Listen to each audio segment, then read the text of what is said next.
ഫേസ്ബുക്കിനകത്തും ഇൻസ്റ്റാഗ്രാമിനകത്തും വരുന്ന യൂസേഴ്സ് ഒരിക്കലും നിങ്ങളുടെ പ്രൊഡക്റ്റോ സർവീസോ പർച്ചേസ് ചെയ്യാൻ വരുന്നവരല്ല, ജസ്റ്റ് എന്റർടൈൻ ചെയ്യാൻ വരുന്നവരാണ്. അപ്പോൾ നമ്മൾ അതിനകത്ത് ചെയ്യേണ്ട കാര്യം എന്താ വെച്ച് കഴിഞ്ഞാൽ സ്റ്റോപ്പ് യൂസേഴ്സ് ഫ്രം സ്ക്രോളിംഗ്. അവർ ഈ സ്ക്രോൾ ചെയ്ത് പോകുന്ന സമയത്താണ് നമ്മളെ ആഡ്സ് അവർ കാണുന്നത്. സോ അവർ ആ ഒരു സ്ക്രോളിംഗ് സ്റ്റോപ്പ് ചെയ്യണമെന്നുണ്ടെങ്കിൽ you have to make a better creatives. ഞാൻ എപ്പോഴും പറയാറുണ്ട്, creative is new targeting.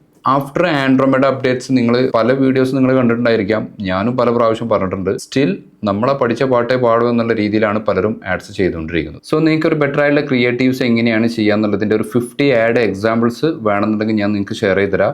Just ഒന്ന് DM ചെയ്താൽ മതി. ഇനി അതേപോലെ നിങ്ങൾക്ക് ചെയ്യാൻ പറ്റുന്ന ഒരു കാര്യം കൂടിയാണ്, നിങ്ങളെ ക്രിയേറ്റീവ്സിൻ്റെ ഒരു 6 വേരിയൻറ്റ് ChatGPTയിലോ അല്ലെങ്കിൽ ജെമിനിയിലോ എവിടെ വേണമെങ്കിലും നിങ്ങൾക്ക് എന്ത് കൊടുത്തിട്ട് അതിൻ്റെ ഒരു 6 വേരിയൻസ് ചോദിക്കുക. എന്നിട്ട് എന്ത് ചെയ്യുക, നമ്മളെ ക്രിയേറ്റീവ്സിനകത്ത് അത് ആഡ് ചെയ്യുക. അതിനകത്ത് ഒരു വിന്നിങ് ആഡ്സ് നിങ്ങൾ സെലക്ട് ചെയ്യുക, അതിനെ ലീഡ് ചെയ്യുക. അങ്ങനെ നിങ്ങൾക്ക് ചെയ്യാവുന്നതാണ്. എനിവേ ഈ ഒരു രീതിയിൽ നിങ്ങളെ ക്രിയേറ്റീവ്സിന് എന്ത് ചെയ്യുക, മാറ്റി കൊടുത്തു കഴിഞ്ഞാൽ നിങ്ങൾക്ക് മച്ച് ബെറ്റർ ആയിട്ടൊരു റിസൾട്ട് കിട്ടുന്നുള്ള കാര്യത്തിൽ യാതൊരു സംശയമില്ല. ഒന്ന് ജസ്റ്റ് ഒന്ന് ട്രൈ ചെയ്ത് നോക്കും.